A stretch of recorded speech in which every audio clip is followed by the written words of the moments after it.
Hey, glad to have you. Welcome to the program. Thanks to Joe Pags Show. Great radio stations across the land. Newsmax TV, joepags.com, iHeartRadio on a Tuesday.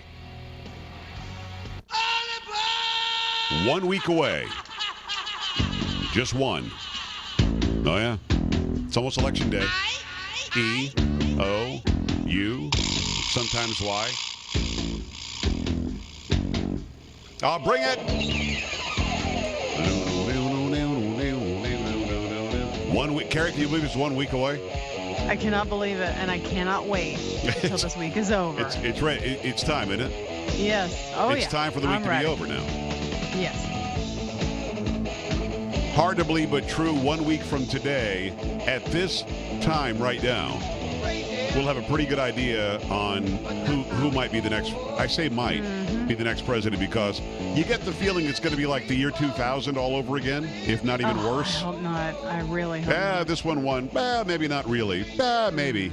You know what I mean? I mean, at some point. It'll never end. At some point, you just hope that you're going to get a winner a week from today. But, yeah, we've made it, man. 7 days. 7 days until we figure this whole thing out. Can you imagine? It's going to be interesting. By the way, hour number 2 today, we'll have the digital director of the Trump campaign, Brad Parscale. We'll have him on. You're going to hear about the tweeting and the Facebooking and the digital push and what is and what isn't happening. We'll have that for you coming up in hour number 2. By the way, if you're in San Antonio, we'll have San Antonio Spurs coverage on the flagship, WOAI.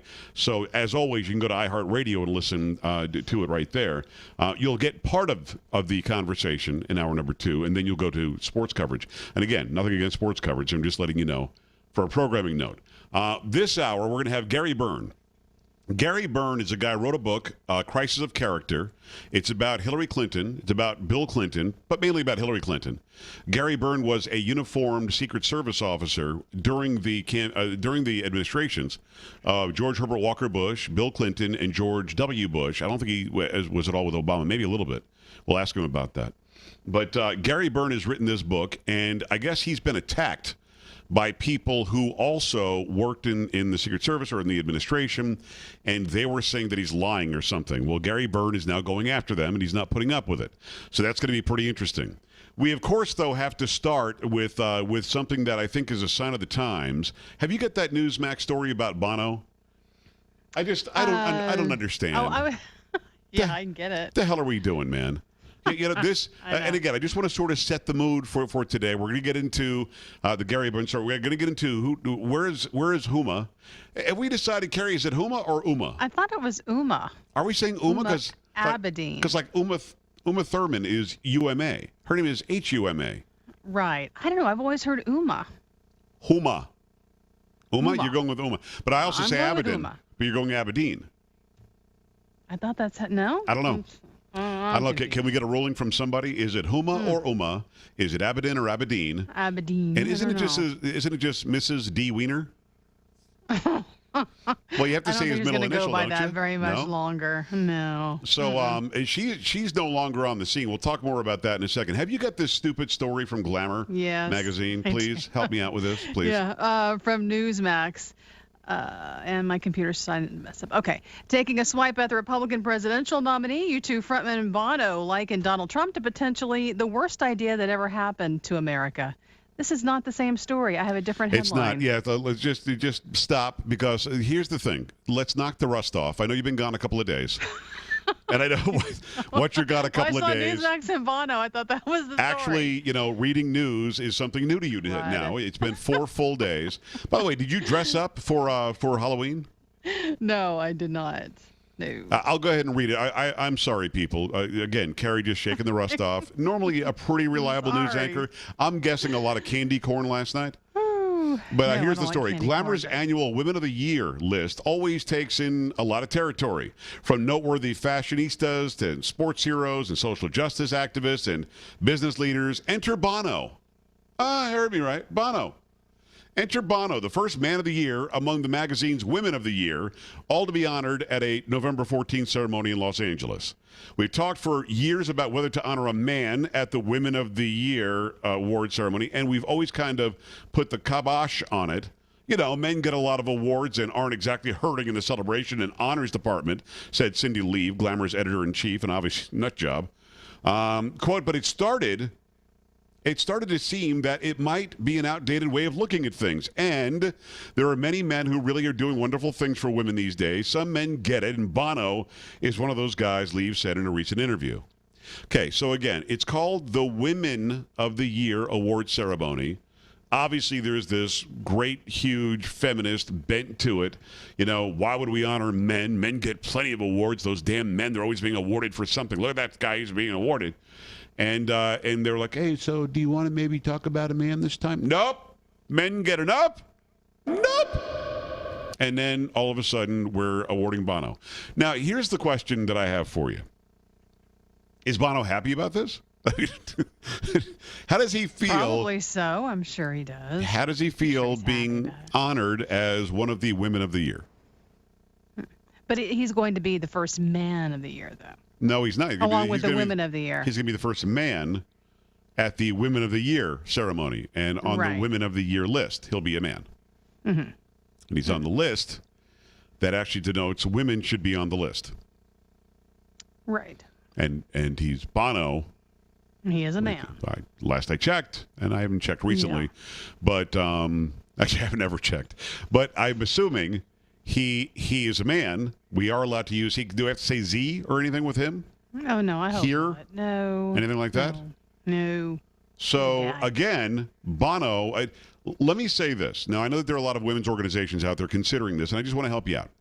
If you're thinking about making me a Woman of the Year, I'm going to tell you up front, I'm not going to be available that day. Nobody's thinking about doing that. Oh, no. There are several women's organizations from top to bottom, left to right. Oh, You are know kidding this me? for a fact, Can you imagine? I'd be the life of the damn party at the Women of the Year ceremony. I'm sure you would be. Yeah. So, that's Bono is, congratulations. Yeah. You're a Woman of the Good stuff. Of the Year, Bono. So there we have that, which is always nice. We always have the Halloween controversy. I guess Hillary Duff is apologizing because her boyfriend or husband or somebody dressed up as an American Indian, and she dressed up as a pilgrim, and I guess she has to apologize to the world now because she did something worse than like a nuclear bomb. Somebody wore a costume in an American free and liberated country. They dared to wear costumes for a costume party. All Hallows Eve. They dared to do that, and now she has to apologize because you're not allowed to dress up as an American Indian. Oh, did I say American Indian? Come on. You know damn well it's Native American. You have to say it like that. So she's in big trouble because they dared wear a costume, and I have an idea. Just ignore it. Ignore it. How about that? I did a Pags parody yesterday, Nasty Woman. Did you hear the Nasty Woman? No, I think I missed that one. Damn good song. I posted it on the social. Make sure you stop by Twitter and the Facebook, and you can go and check out Nasty Woman. I posted it because people liked it so much. And there was one guy said that I'm completely out of tune. Now, if nothing else, last thing I'm going to be is out of tune. I might not be a great singer, and maybe people don't love it. What? True. Most people really enjoyed the song, and even Mark Skelton, who's our musical director on the Joe Pags Show, he doesn't know that, but I've now made him that. Said that the song was great. He loved it. He loved the tone and all of that. And I got one idiot out there going, "You're not even in tune, man. You're way off key. Stop. Just talk. Don't sing. Talk."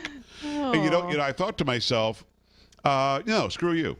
So that's it. I mean, my advice to Hillary Duff and anybody else who's in trouble for wearing a Halloween costume is, screw you. I mean, just say that to the people that are criticizing you. You don't go online. She's apologizing all over the place. I know. Her tweet is, "I'm so sorry to people I offended with my costume. It was not properly thought through, and I am truly, from the bottom of my heart, sorry."